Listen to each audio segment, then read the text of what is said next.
Now we're going to open it up. If people have any questions about specifics of our program, or they want to hear more about what the youth do in the gardens, now's the time. This is, probably the most representative group you're going to get, with a community gardener here, a bunch of youth here, an intern here. So feel free to ask the questions. We just couldn't bring the kids. The youth group, are you on the community garden as well? Yeah. Okay. Question about how do you organize your community gardens? Do you have a president, or do you run it by a board, or how do you do it? Should I answer that one? Yeah. Basically, we just have them set up and offer whoever's interested, and so then people like Brenda and other people in the neighborhood say, yeah, we'd like to have a spot, and they sort of sign a contract saying that they're going to take care of it, and we have weekly gardening times when we'll bring tools and water. I could go anytime I want, but if I want information or advice, or if I'm not sure what I'm doing, I make sure to show up on the day that she's going to be there. Once a week she's there a certain time, so I go on that day, but I can go anytime I want. And then there's a community section where all the kids show up when she's there.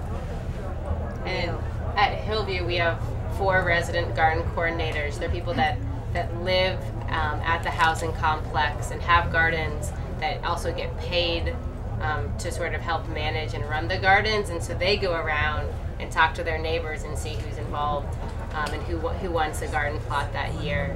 And so at Hillview, which is different than downtown, there's more community involvement in actually doing outreach and managing of the gardens, but it's easier to do it there because it's a very specific community. It's it's a housing complex, and so only people who are part of that complex can use those gardens. Downtown, anyone could use the garden, so it makes it a lot harder for people in the community to necessarily do the outreach because it's a much wider area.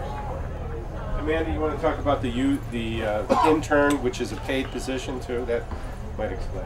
The internship is pretty much, it's almost completely year-round. We start up in the spring and we get all the seedlings and stuff ready for the youth group when they come in the summer. And essentially the internship goes in through the fall, and we get to be leaders for the youth crew.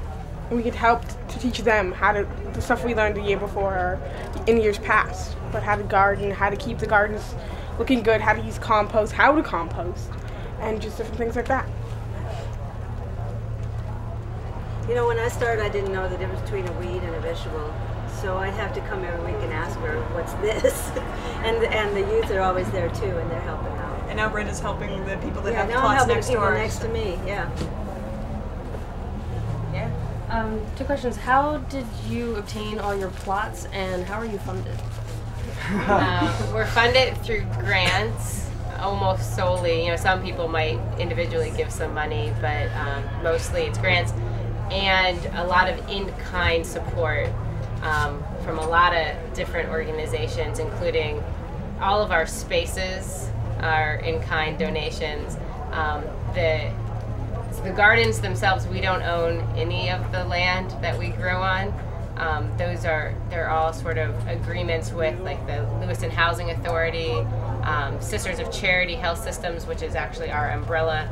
They bought a plot that we have access to. We partner with Bates College and use some of their land.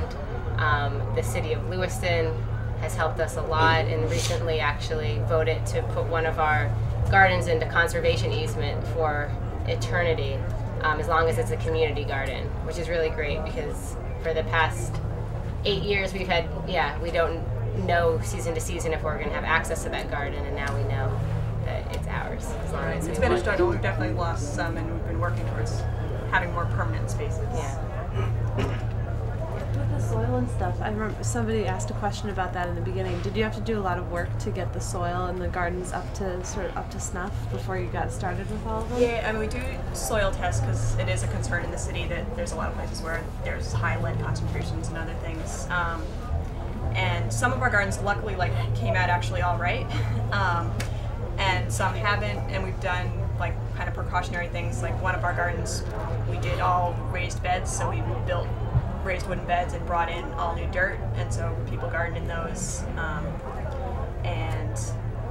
So we kind of offer if anyone's interested in gardens that will help them do a soil